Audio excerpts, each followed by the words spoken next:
Sangeet signal దగ్గర ఉన్నాము, Bharat petrol bunk దగ్గర ఉన్నాము. ఇక్కడ చూసుకున్నట్లయితే చాలా నార్మల్గా ఉంది సిచ్యువేషన్.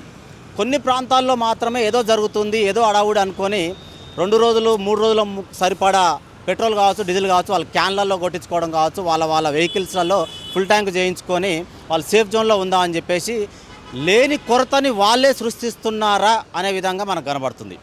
మేము దీన్ని దృష్టిలో పెట్టుకొని ఈరోజు ఆఫ్టర్నూన్ నుంచి ఇప్పటి వరకు కూడా మేము తిరుగుతున్న క్రమంలో ఇక్కడ సికింద్రాబాద్లో మాత్రం చాలా నార్మల్గా కనబడుతుంది. వాహనాలను మనం గమనించవచ్చు. సిఎన్జి వెహికల్స్ కూడా ఇక్కడ ఈ లైన్లో కనబడుతున్న 4 వీలర్స్ వచ్చేసి సిఎన్జికి సంబంధించినవి. ఇక్కడ పెద్దగా లైన్ అయితే ఏమీ లేదు. అక్కడి నుంచి ఇక్కడ వరకు చూసుకుంటే దాదాపుగా 5 నుంచి 6 వెహికల్స్ మాత్రమే ఉన్నాయి. 2 వీలర్లు కూడా గమనించవచ్చు. పెట్రోల్ విషయంలో కూడా ఇమ్మీడియట్లీ ఇలా వస్తున్నారు, కొట్టించుకుంటున్నారు, బంక్ బయటికి కూడా వెళ్తున్నారు. ఇదంతా మీకు చూపించే ప్రయత్నం ఎందుకు చేస్తున్నామంటే పెట్రోల్ కొరత ఉంది అని ఎవరైతే కంగారు పడుతున్నారో వాహనదారులు, వాళ్ళని దృష్టిలో పెట్టుకొని ఈ వీడియో చేయడం జరుగుతుందన్నమాట.